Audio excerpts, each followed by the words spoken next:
And that director had his finger in the pie. And the judge took the vote. All right. So let's get this hearing started. But we're tired. Give us a little slack. This hearing is now in session and is being tape recorded to maintain a permanent record. My name is Meg Reeves. I'm the chair of the Water Resources Commission, and I'm the hearing officer for today. Today is Thursday, February 21st, 2019, and the time is 4:15. The purpose of this hearing is to provide an opportunity for public comment on proposed rules in OAR Chapter 690, Division 025, Upper Klamath Basin Groundwater Use Regulations to protect senior surface water rights. The proposed rules include a repeal of 690.025.0010 and the addition of 690.025.0020, which is definitions, 690.025.0025, governing distribution of water between existing rights of record, and 690.025.0040, related to regulation of hydraulically connected wells.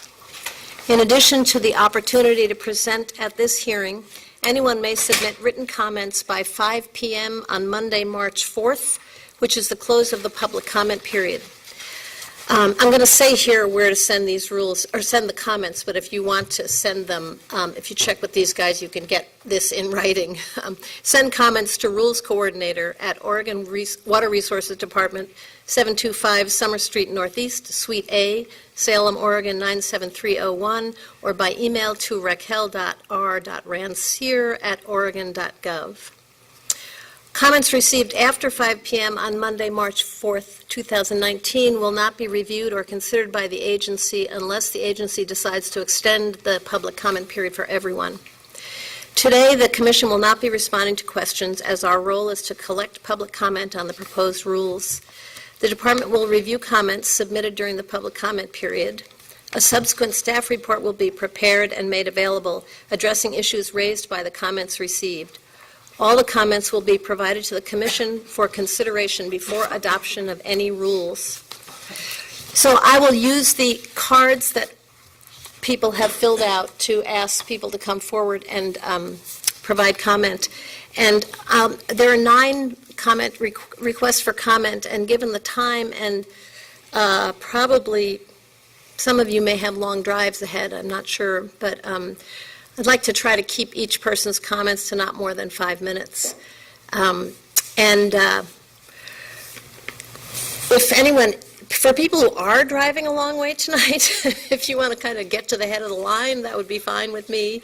I'm not sure who among you might be doing that, but if anybody wants to raise their hand and come on up, that's fine. Otherwise, I'll just go through these in the order that I have them.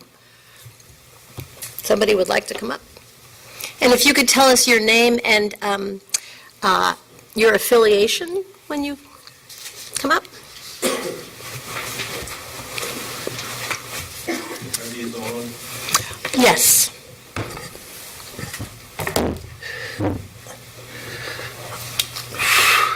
My name is Bruce Topham, and I want to start by saying I appreciate you having us here. Some of us went to quite a lot of trouble to make it today, and I'll explain that. I am Bruce Topham, and my family and I bought a cattle ranch in the Sprague River Valley in 1972, and we still reside there and raise cattle there. That's been 47 years in the same place. I want to use my time here to present history that I have observed firsthand to get us to this point in our water problems. We are calving right now in snow and 0-degree nights. I am part of the night shift, so I came in at 6 a.m. this morning so I could drive 250 miles on a lot of icy road to speak to you today. My son talked to you earlier. He was the other part of the night shift, so he was out all night too with these cows. Some calved. We didn't lose any, so that part of our day was a success. But as far as sleep, that's a dim history. 50 years ago, I had a ranch in Wyoming. That is a dry part of the country, and I was always on the lookout for an area free of water problems. When I discovered the Sprague River Valley, it looked like the Garden of Eden. The only water problem was too much. Some neighbors dug drainage ditches 10 feet deep to dry out their farm ground. At least 25 wells within 9 miles of my ranch had flowing artesian. These wells were drilled in the middle 1950s to the late 1950s and flowed 3,000 to 4,000 gallons per minute each. That was then. Being educated as a groundwater geologist, I found the artesian aquifer systems most fascinating. So I proceeded to acquire all the information I could on the hydrology of the North Klamath County drainages. What I learned in the early 70s was very concerning to me. It turned out that the artesian wells were generally not cased deeply enough to prevent leakage of high-pressure artesian water into shallow, unconfined aquifers. Furthermore, the wells had no shut-off valves to close off the water flow during the 8th month of the non-irrigation season. Several geological reports on the Sprague River Valley all mentioned these problems, which led to the declining hydraulic pressure in the artesian aquifers and in several instances to reduce spring flows. By 1980, the very large spring we needed for irrigation purposes was reducing flows, and after several years dried up completely. In the late 1970s, I began talking to Chris Wheeler, the Oregon State engineer. At that time, that office also included him being the head of ODWR. He refused to take steps to get the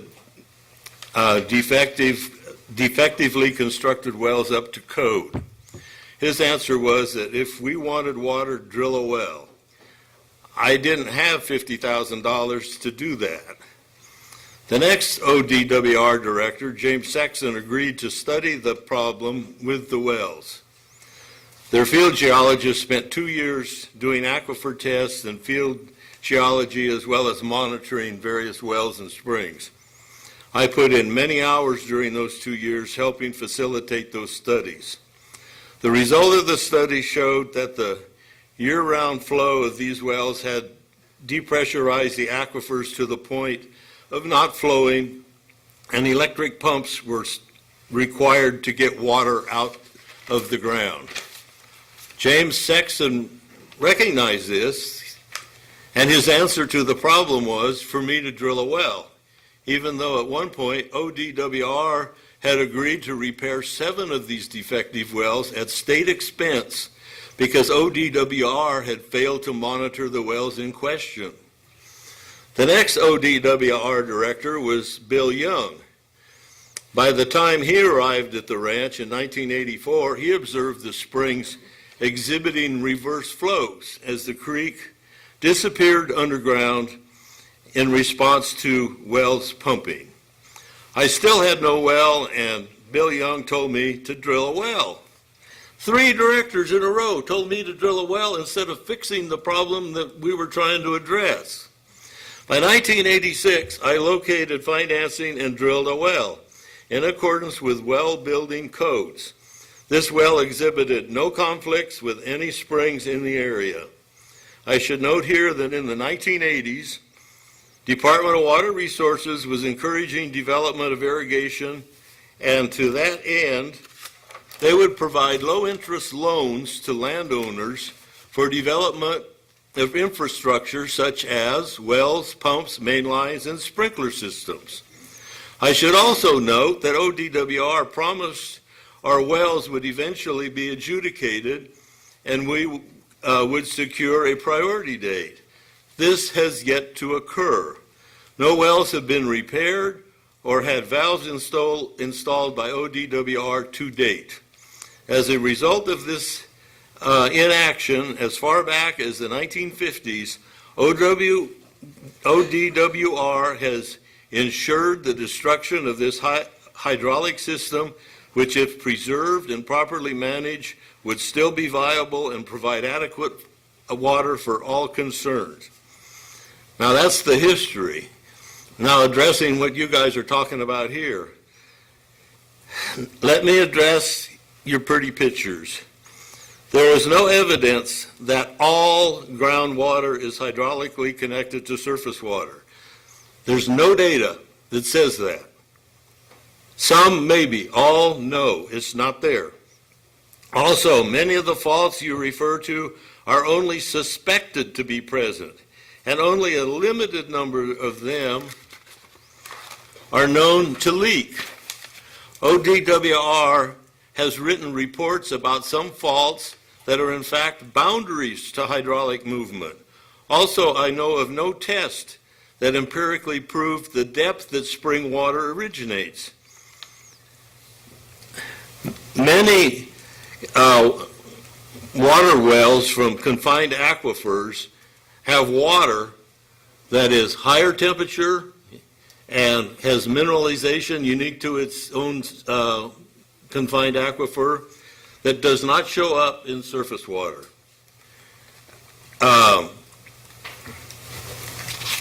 Our deep confined aquifers, 1,000 feet or more, are often overlain by 400 to 500 feet of clay and impermeable volcanic ash. These type of formations do not leak and do not support fractures. They're clay. The ODWR requires only 5 or 10 feet clay thickness to seal wells. And we've got hundreds of feet, and that's not good enough. That 5 or 10 feet around a pipe in the ground, that's fine. What about surface water enhancement from pumping groundwater? When we irrigate our fields, water comes out of the ground that wouldn't otherwise be coming out. And it migrates downhill and it gets to the river, just like you guys want it to do. A lot of it will get there. That goes into the river and increases the flow. Then you guys measure the river and say, oh, well, all this extra flow here in September, that's coming out of the ground, but a lot of it's coming off of our land, and that wouldn't be there. The way the system works on our deep confined basalt lava flows, you pour water in the top in the spring when the snow melts. It fills them up. You take it out of the bottom during the summer, some of it, not a large amount, but some of it, and you irrigate with. A lot of that goes into the river that year. You got more water in the river than you would if we weren't pumping. Winter comes, the next spring the snow melts, the aquifer's filled up again. I'm the guy that measures a lot of these wells every year. That's my job. I do that. And they're stable, done properly, but you gotta build the well correctly, and I'll commend Water Resources. The rules for well construction are good. Enforce them. Enforce them. We've got artesian wells out there that are flowing year-round right now. Water Resources was made aware of that clear back in the 1980s. They're still flowing. They haven't done a damn thing about it. But yet they come after us. They can't prove empirically that we have a problem at all with being connected to the river. But you can see these ones that are flowing all winter long, 1,000 gallons a minute. This is not small amounts of water. This is a lot, and they ignore them. I was involved in an aquifer test, I guess it's 3 years ago now probably, on a well that was 900 to 1,000 feet deep, 35 pounds of pressure.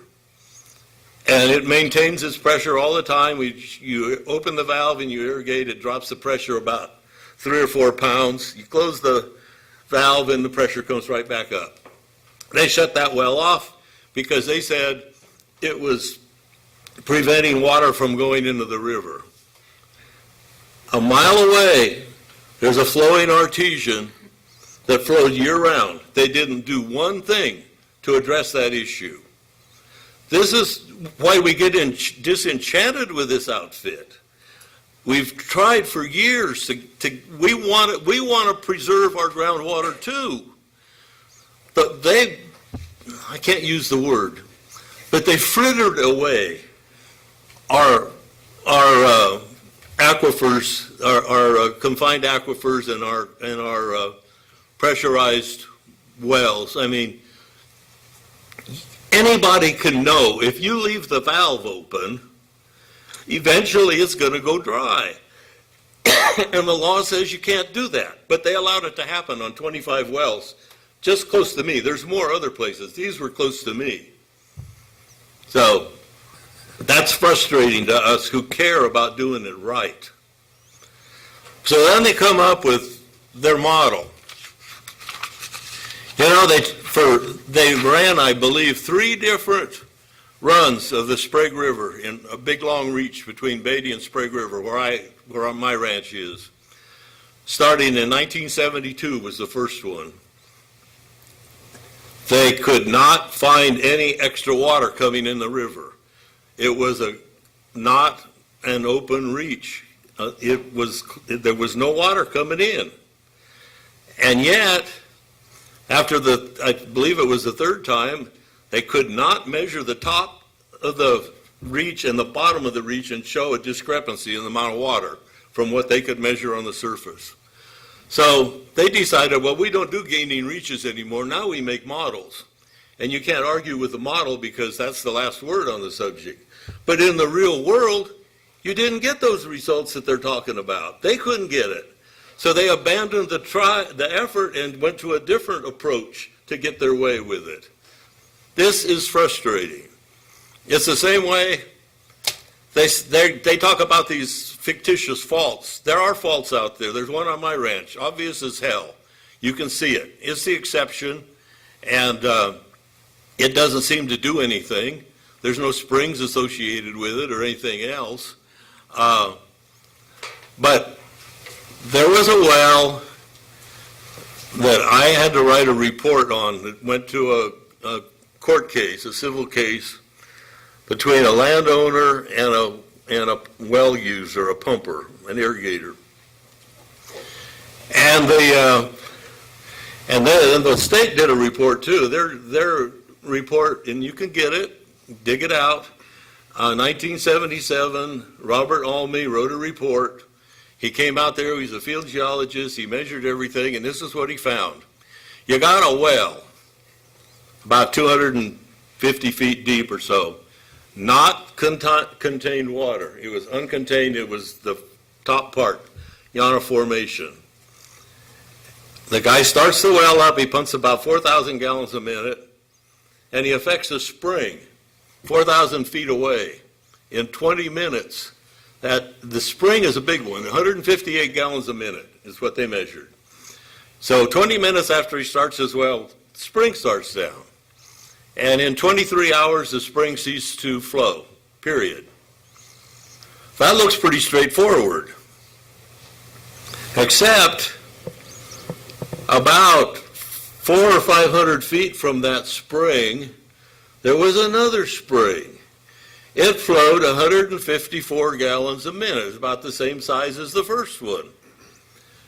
It was not impacted in any way from this pump test. You run the pump for several days. One spring's dry, the other one stays going just like it's supposed to go.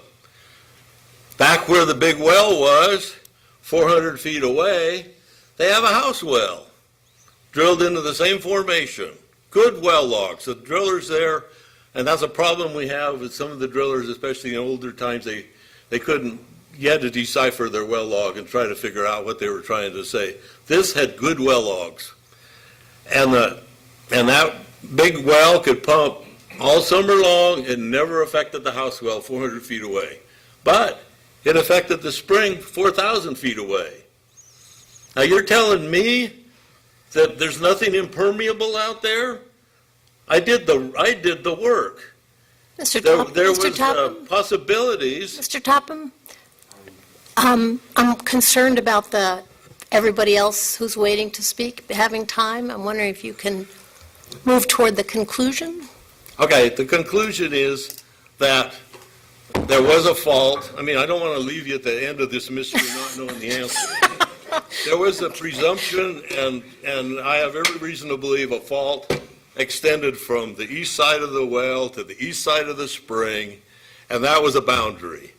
and the water on that side could interfere between the well and the spring because of this fault, which in effect there was actually a boundary. The other house well and the other spring were not affected. So that's a case where the Water Resources Department themselves or their own field geologists proved that, which is different from some of what they're saying today. Thank you. Thank you. Do you support the rules? No, I don't support the rules. I guess that's why I'm here. This was the background. The part I most don't support is the fact that the groundwater and the surface water are considered to be hydraulically connected in all circumstances, and that's not true, and I just gave you an example. Thank you for clarifying. Brandon Topham. I'll see, I'm going to come later. I need to get Oh, okay. Erika Norris?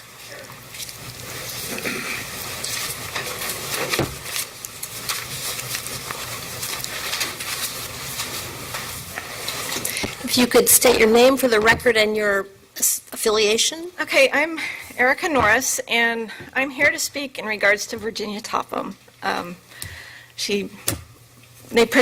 family pretty much adopted me out of college. I was a college kid, and I wanted to ranch, and they took me in. So she's like my mom, and anyway, she wrote this letter, and she has seniority, so I had to come and get it.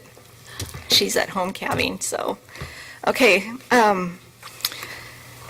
speaking as Virginia, I'm a cattle rancher in the Sprague River Valley. I have been a landowner and have continuously irrigated on our family ranch for 48 years. My children were born, raised, and still reside on the ranch. They represent the third generation on the land. This is our life and our heritage that is being threatened with destruction by Water Resources' unreasonable, illegal, and unproven tactics. I have several concerns about Water Resources changing the rules all the time. How are we to operate our family cattle ranch when our water is always in jeopardy?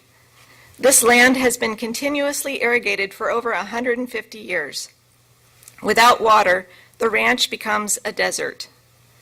3 successive Water Resources directors told us that if we wanted water long-term, we needed to drill wells. In fact, Water Resources financed many wells in the area in the 1980s. Water Resources has taken away all of our surface water. When the surface water was adjudicated years ago, we received a letter from Water Resources stating that if we had a groundwater supply, we were not a party to the proceedings. I'm sure you know how that worked out. Our groundwater has never been adjudicated, yet last year our well was called because we were within 1 mile of Whiskey Creek. What happened to first in time? Now that you say that we can have water for 2 years, but then what? Frankly, we don't trust Water Resources. They say that they are going to be studying the situation, but they say that their science cannot be questioned. I thought America was built on the principle that one is innocent until proven guilty. Water Resources says groundwater and surface water are hydraulically connected, and yet the computer modeling no way resembles the real world. Apparently, the state of Oregon says that we are guilty until we prove we are innocent, and yet we cannot prove a negative. Water Resources is making a political decision and not a decision based on science. I just hope that you guys are aware of the ramifications of this political decision because many lives and livelihoods are being destroyed. And Thank you. Yeah, thank you. Lisa Brown?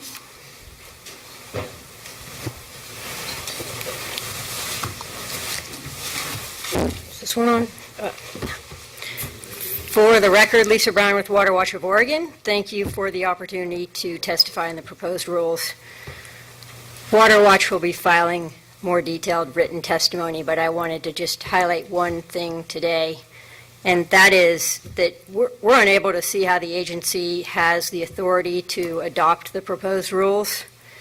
The rules fail to protect senior surface water rights holders from impacts of groundwater pumping by junior water rights holders. We don't believe there's statutory authority to do that. Just as the agency couldn't pass a rule that said a junior upstream surface water diverter could take the water that a senior downstream surface water diverter had a right to. We don't think you have the authority to do what these proposed rules are trying to do. This might seem more complicated than that scenario because it's groundwater, and we've got the USGS study, and because there were these intervening Division 25 rules that grew out of a settlement agreement. But we're unable to see a legal distinction. The rules would result in wells whose regulation would provide timely and effective relief not being regulated. And it may also be that some view this situation differently because the most senior water rights here are water rights for in-stream use. Those here are held by the Klamath tribes, and such a view would obviously be legally incorrect. In-stream water rights enjoy the same protections under the Water Code as other surface water rights and must be afforded those protections. Oregon has a duty to protect those in-stream surface water rights, and we believe the proposed rules fail to do that. And thank you for the opportunity to testify, and again, we'll be submitting more detailed written comments. Thank you. Thank you. Kevin Newman?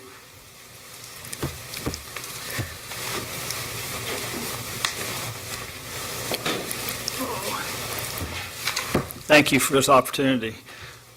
I'm Kevin Newman, and I'm with the Sprague River Water Resource Foundation. My family raises cattle in the upper Sprague River Valley along the South Fork of the Sprague River near Bly, Oregon. I am also a member of the Sprague River Water Resource Foundation, a nonprofit organization dedicated to protection of sustainable agriculture and the sustainable use of water resources in the Sprague River Valley and Lower Williamson River in Klamath County, Oregon. Irrigation water is critical in order for us to grow feed for our cattle through the summer.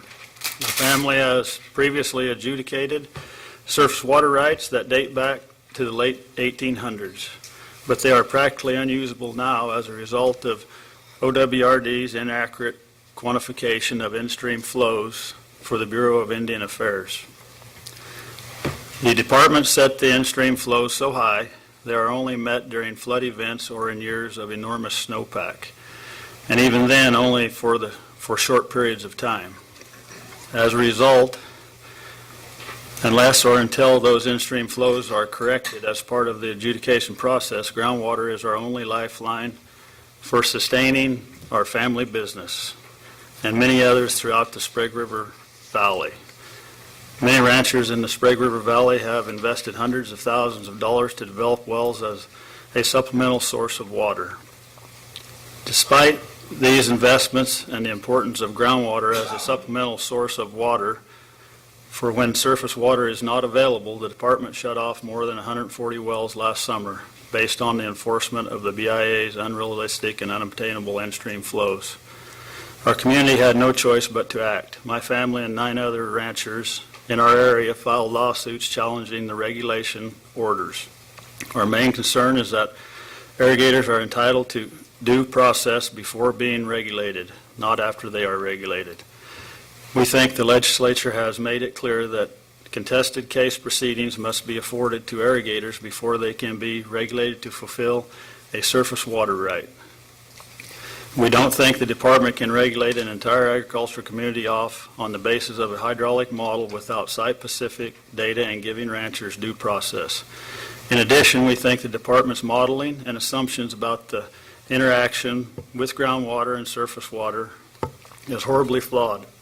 In 2014 and 15, the department ran seepage runs in the area of our ranch. The perimeters of the 2014 seepage run consisted of approximately 5 miles of South Fork of the Sprague.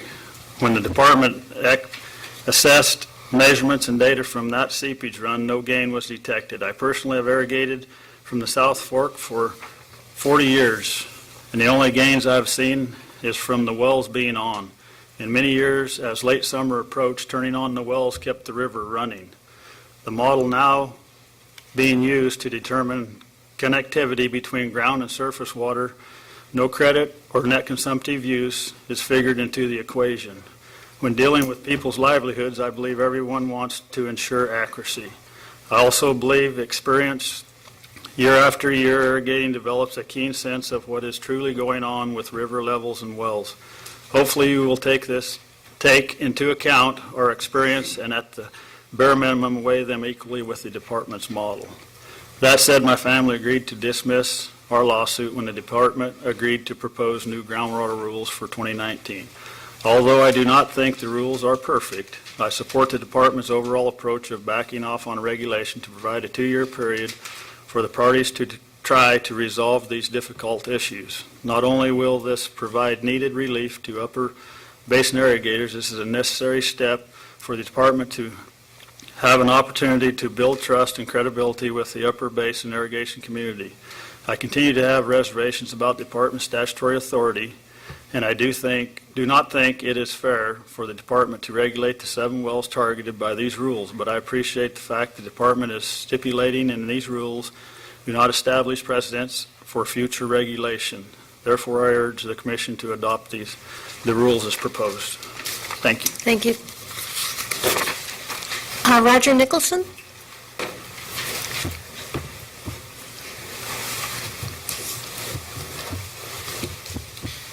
Madam Chairman and Commission, it's a pleasure. Thank you for the opportunity to speak. My name is Roger Nicholson. My family came and developed some of the original irrigation systems in Fort Klamath, Oregon in the 1890s. Been continually irrigating there ever since, and now have operations in California, Washington, Oregon, and Colorado, various cattle operations. But emphasizes a point of how big the cattle business is for the Klamath Basin. The question was how many cattle numbers are affected. There's easily 100,000 head of cattle affected that, with water shutoffs in the Klamath Basin, will not have a home. Easily 100,000. That's how big a problem has been created by the Water Resource Department and the adjudication, but recognize some of the problems in the adjudication were caused by the Water Resource Department. In fact, a lot of them. Anyway, let you know a little bit about myself. I'm president of Fort Klamath Critical Habitat Landowners, nonprofit representing for the last 25, 30 years representing the Fort Klamath people. I'm also the founder of Water for Life, which you probably see in the legislative front, and have been involved and still the president of Water for Life Foundation. Just a few comments, and I will submit written comments. I know the hour is getting late, and I didn't get shut off. I haven't been shut off. I did drill 2 wells because of surface water shutdown. They're both a mile away from river systems. And was that done on purpose? Yes, and sort of by the advice of the Water Resource Department also. But it's now rather troublesome where we're headed with the rules. My problems, I know, aren't near as serious as those that are within the mile and been cut off. But nevertheless, it is a problem with the rule process. Under Division 9 provides absolute protection except for a critical groundwater designation for wells over a mile. Division 25, which I and another individual in the room got the Upper Klamath Basin Settlement Agreement started, the whole process started, and a lot of the negotiation in that process was on wells, and that same protection under Division 25, the former 25 that expired, was offered 1 mile. There would be no shutoffs. These new rules, you have a 500-foot section, but no provision that will go back under Division 9 for the purpose of protecting over a mile afterwards. There's been tremendous investment made on the basis of the recommendations and actions of the department, tremendous investment made, and still is. Like the city of Chiloquin, moving their well a mile away. If that isn't continued, I would suggest the state of Oregon, since they financed the well, might own a well. So we definitely need a provision in the new rules, which will automatically go into the new rules after 2 years of the protection of the 1 mile provision. In an instance I'm very familiar with, and I'm part of that permit, the state of Oregon just has extended a permit that was essentially fully drilled out to drill new wells now beyond to the mile limit to the tune of another $500,000 investment. Large investments are being made upon that 1 mile, and that needs to be recognized. I've got to say something about the hydrology. You know, I was also in the Martha Pagel regime. She, God bless her, she tried to start an alternate dispute resolution process that was a precursor to the settlements, last settlements we had fail.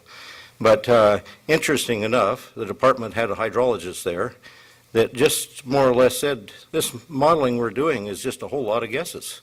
And one guess can miss by 10% and you're missing by 100% before you get done. It exaggerates itself. And we need actual studies on the ground. I was also a member of the RAC. And a quick comment about the RAC. I appreciate the opportunity to participate in things like that, but it seemed like contentious issues. We had butcher block paper up on the wall, and we put contentious issues into a parking lot. And the parking lot essentially meant we were never getting back to them, and we were towed off afterwards, essentially, out of the parking lot. It was we won't go there any further. And one of those contentious issues or points that I made, and I'll try to end with this, is on the Sprague River, and I'm not a Sprague River user and probably shouldn't be talking about it, but the evidence is very clear from USGS reports. They have over 100 years of measurement in the Sprague River system, over 100 years. In two 50-year periods, and the second 50-year period, starting during the time when wells started to be drilled, admittedly there could be other cultural impacts, but it was simultaneous with the wells. In two 50-year periods that were statistically exactly the same climate, the outflow of the water at Sprague River doubled. Now, how could we be impacting an aquifer on a long-term basis, as the department seems to imply? We have 50 years of evidence. We doubled the flow. Now, what will happen with cutting wells off? We'll decrease the flow of Sprague River once again, immediately throwing it into additional in-stream flow claims by the Klamath tribe, and never allowing any surface water irrigation. They complement each other. Upon me bringing this subject up, department personnel said, well, Oregon just doesn't recognize that. It's there. Do we really want that water, or do we not? Anyway, thank you for the opportunity to comment. Thank you. Hannah, I'm not sure, is it Secoy? Is that the right pronunciation? Okay, thank you.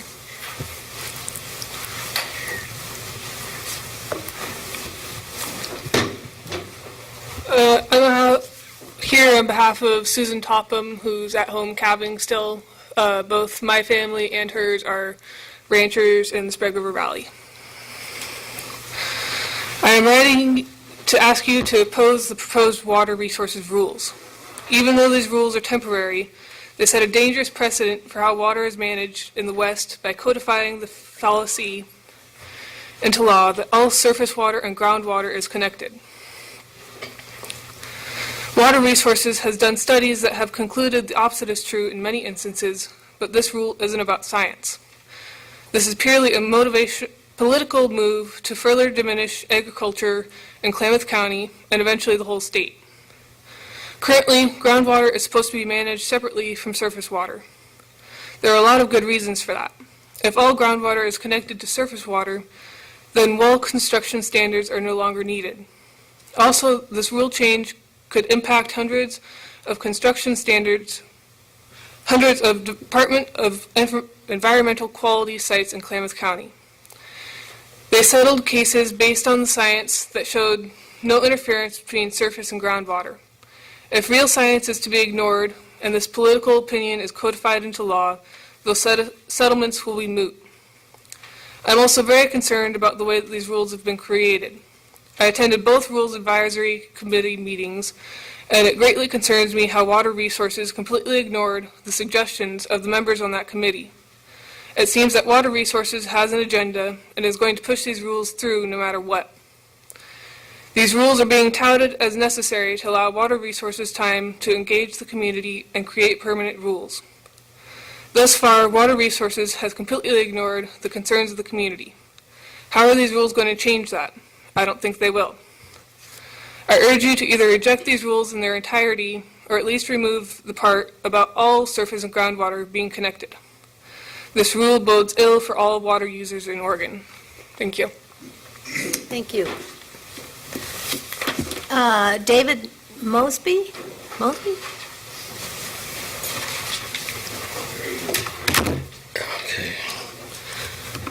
So thanks for this time to comment. My family owns the Barway Ranch, consisting of more than 6,500 acres along the Williamson River on the southern end of the Klamath Marsh. These lands were, for the most part, originally allotted land or former tribal lands. Several hundred acres of the Barway Ranch are irrigated with water rights from Sand Creek unit of the Klamath Irrigation Project. We also have surface water rights from Williamson River as well as several wells. Most of our surface water rights have been put at enormous risk as a result of OWRD's erroneous quantification of in-stream flows for the BIA. Nevertheless, to help offset our inability to utilize surface water rights during times that BIA's water rights are being enforced, we have invested hundreds of thousands of dollars to develop wells as a supplemental water source. We rely on these wells for irrigation during times that surface water is unavailable. Despite these investments and the importance of groundwater as a supplemental source of irrigation water, for when surface water is not available, the department shut off more than 140 wells last summer based on enforcement of the unrealistic and unobtainable in-stream flows the department awarded to the BIA. Some of our wells were regulated and others were not because they were outside the 1 mile zone. However, I'm concerned by the department's approach to regulation last summer, regulating all those wells off without giving irrigators prior due process. I also have concerns about the practice of the department relying on hydraulic modeling that has little ground truthing supporting its assumptions and predictions. Finally, I'm alarmed and object to the department's decision to go forward with attempting to declare scientific facts in these proposed rules, which touch on issues that are very much in controversy. Although I appreciate the department has tempered these rules by stipulating they will not establish future precedent, that is all the more reason to leave the controversial scientific findings out of the rule. I served on the RAC for the draft rules under consideration today. I submitted suggested changes to the rules, which went largely unadopted by the department. Although I still prefer my proposal, I support the department's overall approach of backing off on regulation to provide a 2-year period for the parties to try to resolve these difficult issues. Not only will this provide needed relief to upper basin irrigators, this is a necessary step for the department to have opportunity to build trust and credibility with the upper basin irrigation community. I continue to have reservations about the department's statutory authority and the scientific issues these rules attempt to address as expressed in my RAC statement, but I appreciate the fact that the department is stipulating that the rules do not establish precedent for future regulation, so I urge the Commission to adopt the proposed rules. But there's something else I wanted to point out, is that I went and looked at the groundwater hydrology of the Upper Klamath Basin, study that was done by USGS in 2007. And I have a summary of the selected aquifer tests, Upper Klamath Basin, Oregon, and California. Now, this is a summary of selected aquifer tests. That's interesting, because there's 31 wells here. There's 2 in the Sprague River subbasin and nothing in the upper basin. And here they are, 31. You can find them online all day long, just like I did. That doesn't seem very representative for a scientific study of the upper basin to me. Thank you. Tom Mallums?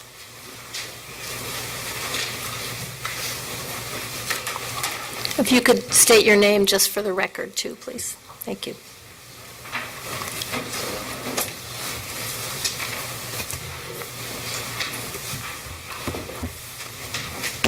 Thank you, Madam Chair and Commissioners. My name is Tom Mallums. I am an irrigator in the Upper Klamath Basin. Been there for over 40 years, irrigating there with my family. I was a RAC member, but at this point I also represent the Oregon Cattlemen's Association. And our We strongly oppose this rule as it's written, this interim rule, in its entirety. I will say that the 2-year hiatus is a very appealing nugget, but for the long term, this will come back to hurt the entire state of Oregon. First, it'll hurt the Klamath Basin. And to me personally, and apparently for the Cattlemen's Association, because I'm acting third direction, it's not palatable for them either.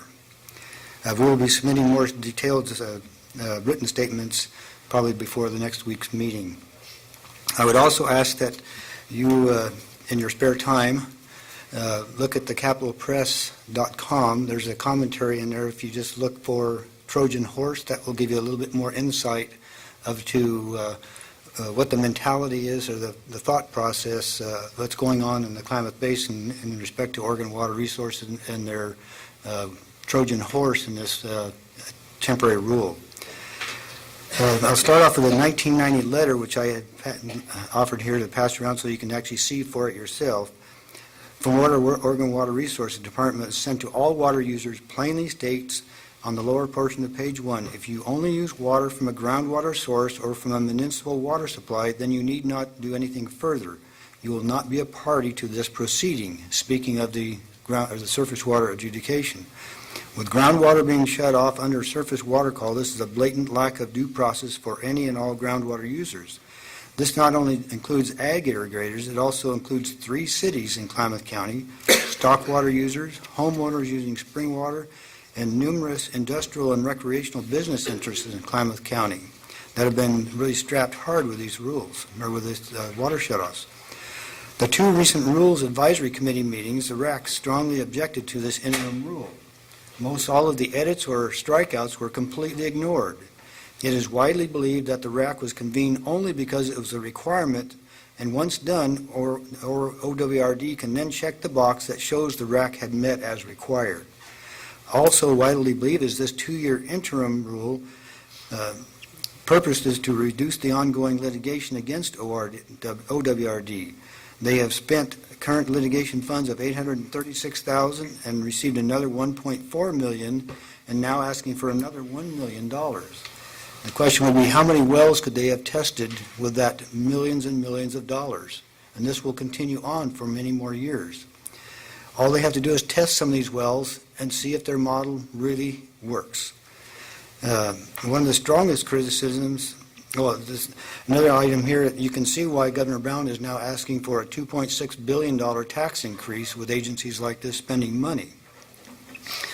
One of the strongest criticisms of current groundwater being regulated off in this interim rule is a complete lack of site-specific, verifiable, peer-reviewed science that should be required.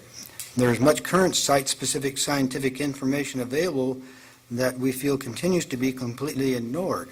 Any rule should require site-specific science and recognize outside site-specific science as well, because that is out there and it's been given to water resources, but they continue to not look at it seriously. Item Gall's 8-page memorandum states that there is considerable controversy concerning the regulation off of groundwater rights that the department has determined to have the potential for substantial interference with senior surface water rights. Using a potential for justifying destroying multi-generational private enterprises is completely unwarranted. In January of 2018, my wife and I and our legal counsel met with OWRD staff in Salem. OWRD actually told us in order to regulate our well off, their computer model only has to show that pumping our well would potentially prevent 1 drop of water from reaching a waterway. That is ridiculous. It's such a minuscule amount of water. In the same meeting, we tried to work with a compromise. We wanted to work with the water resource. We knew they were in the driver's seat, so we asked, what can we compromise here?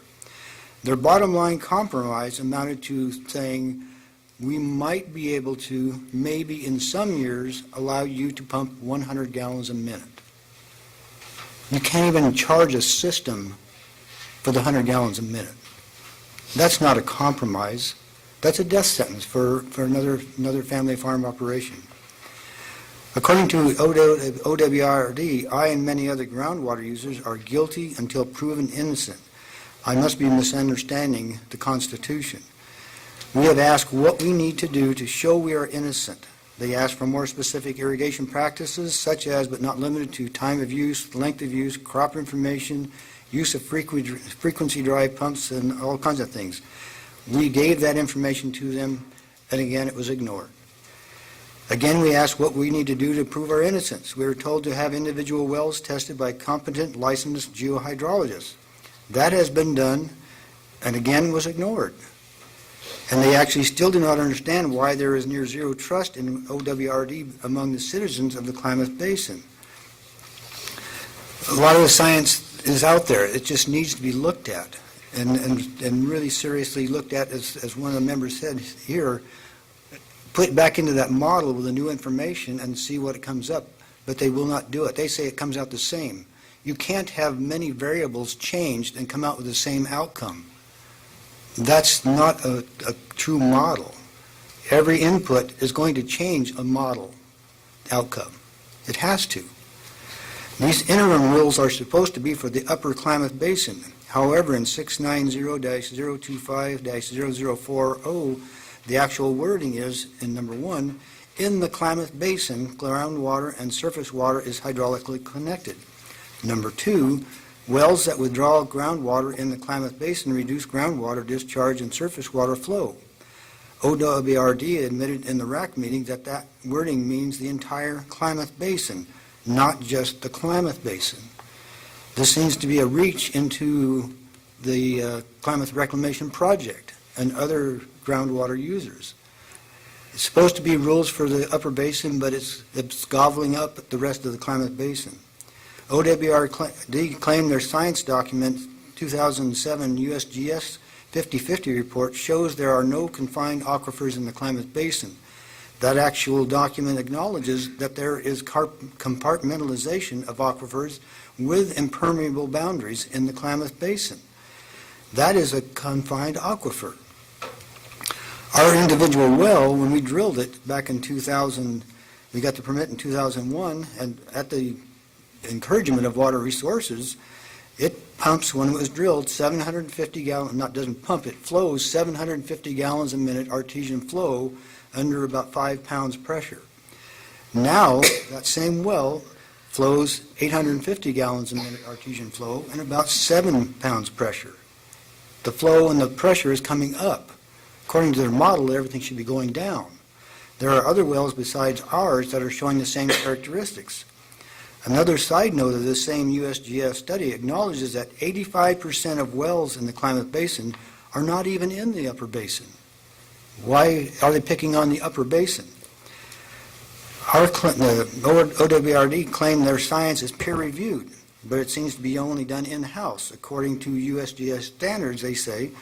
But with this type of financial consequence, higher standards of peer review is required under the USGS standards, and those are not being done either. OWRD's financial impact statements refuse to acknowledge the impending loss of a major portion of the over $600 to $700 million agriculture industry in the Klamath Basin. This has been shown in 3 different financial impact studies. There seems to be a total lack of public viewing for the comments that are coming up in this conference call with all of you to make a decision-making process there. I don't know if the public can have any input during that meeting. It's kind of problematic, I would think.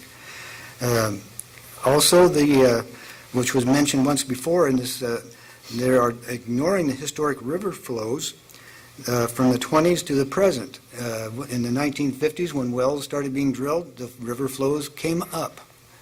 So if you start shutting off wells, the opposite will be true. The river flows will go down.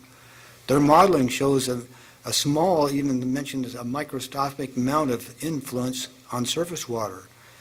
Drilling wells has shown a drastic increase in water flows in the in-streams. It's going to make the streams worse as you shut wells off. And the financial impact is just horrendous. This does open the door also for some DEQ issues with the 380 sites, known sites in the Klamath County alone by saying that groundwater and surface water is hydraulically connected.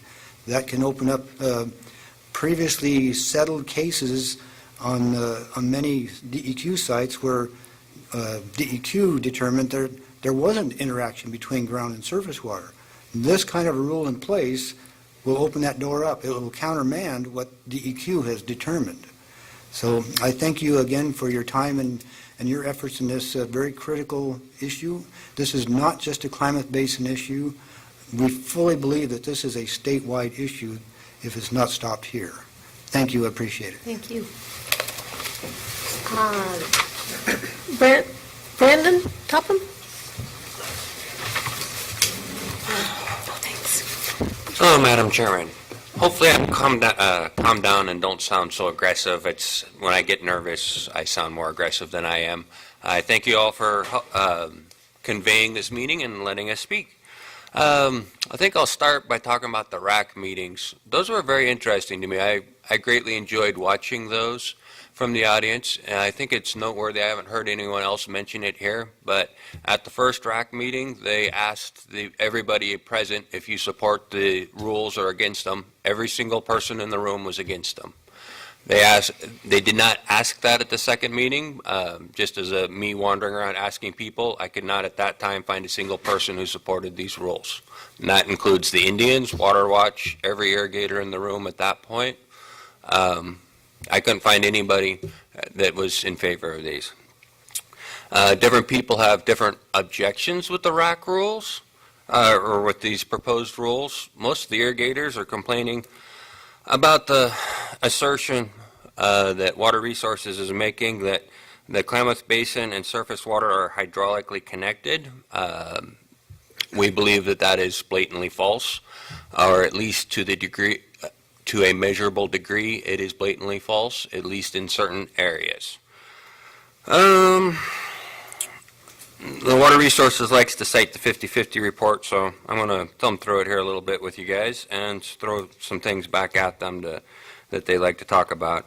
One thing to note with almost every broad statement Water Resources has been throwing out recently, they usually cite the 50-50 report, and in almost all cases, it is actually referencing parts that are not actually above Klamath Lake.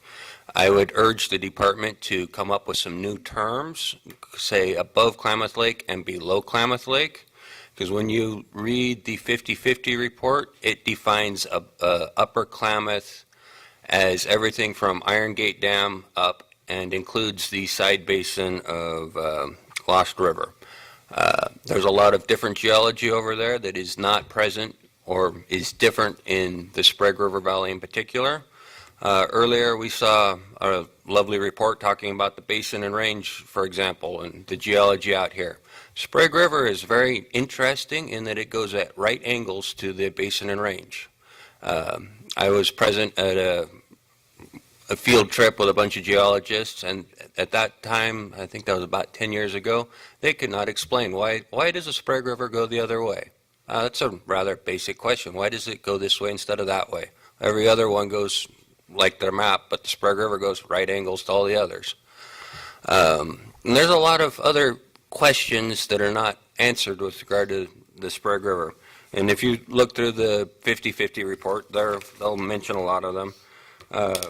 Hydrology, page 10, for example, hydraulic characteristics of this unit are not well known, but springs emerge from basalt contact with Unit T. This unit is most prominent in Sprague River. So they don't know what the hydraulic characteristics of that is, and that particular one is actually quite common in our area. The spatial distribution of groundwater discharge in the upper Sprague River from the etc. is more uncertain.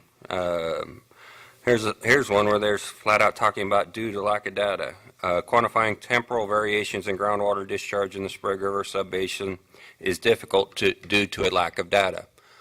Ultimately, when you get down to it, they don't really know what the hell's going on out here. They haven't really spent much time. In their defense, it is very complicated territory. We have faults going all over the place. Speaking of faults, earlier they were talking about those. The above Klamath Lake area has a lot of faults. Sometimes Water Resources likes to claim the faults cause the ground to leak water, and other times they claim there are no faults, or any faults that may be there do not affect anything. The 50/50 report makes it sound a bit more complicated. Page 12. Geologic structures, principally faults and fault zones, can influence groundwater flow. Fault zones can act as either boundaries to or conduits for groundwater flow, depending on the material in and between the individual fault planes. So in some places, your water flow gets better, some places not so much because of a fault. And then it continues, faults do not always influence groundwater. There are regions in the upper Klamath Basin where groundwater flows appear unaffected by the presence of faults.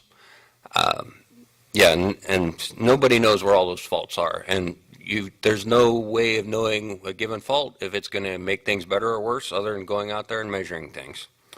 Probably one of the best ways to go about doing that is going to be aquifer tests. I was talking with you, I believe it was in June, about aquifer tests. And how that's the gold standard. Other states like them, and I was happy to see in the 50/50 report they talk about aquifer tests. There are 32 aquifer tests that they talk about in the 50/50 report, and their summary of it. Only 2 of them it's noteworthy are above Klamath Lake. The other 30 are all below Klamath Lake. The other guy that said there was 31, I believe the document claims there's 32, and I actually thought I counted 32. Anyway, so there's 30. They base most of their information on stuff that is actually not in our area. Most aquifer tests show evidence of boundaries complicated by aquifer geometry or possible double porosity conditions where flow occurs in fractures and in the blocks between fractures. Many tests in Butte Valley and Tule Lake, Lower Klamath Lake, Sprague River, and Upper Lost River Subbasin show inflections in drawdown curves suggesting the presence of no-flow boundaries. These no-flow boundaries were in some cases associated with faults. Such boundaries include tertiary volcanic aquifer system, indicates that the tertiary volcanic aquifer system is at least locally somewhat compartmentalized and somewhat resistant to flow between individual subregions. That pretty much, when you boil it down, if you look at that, that makes it pretty much impossible to make one computer model for the whole area. Keep in mind, this computer model also includes the stuff below Klamath Lake. That's where they got their 30 wells, was below Klamath Lake. So somehow they're taking all of that and then trying to come up with one model that applies to all of those, and then apply that same model to my one well. Yet they don't know where the faults are. They don't know how the faults interact. Even if they did know where the faults are, does this fault have any effect, and what is the effect? They have no way of knowing that without an aquifer test. See, while we're talking about aquifer tests, in that 50/50 report, aquifer tests show the transmissivity of a particular kind of volcanics widely varies from 2,700 to 610,000 cubic feet per day. That is a wide range of numbers there. How can you plug that into a computer model on a regional basis and apply that to an individual site and expect the results to be anything close to correct? I already spoke earlier today about the 1.8 million acre feet and how that's not actually the correct numbers for our area. 50/50 reports talking about that being the total number from the whole basin, including below Klamath Lake. So looking forward, what are we looking at here? Ultimately, everything that we're doing today, which I do thank you for letting us speak, and while I would really love to irrigate for the next 2 years, ultimately, whatever happens here today is going to have no effect long term. If you guys end up signing off on this, great, we'll get to irrigate for 2 years. If you don't, that's okay, whatever. What is happening here is Water Resources has given the Klamath tribes a tribal claim that is insanely too high. At another time or venue, I could go into how that came about. But because of this high tribal claim, those flows cannot be reached. There's no way to do it and be able to irrigate. So eventually, we're going to have to compromise with the tribes. That's been tried several times. It's getting to the point now, though, every time somebody tries to compromise with the tribes are emboldened, and their starting compromise position is more unachievable than it was the last time.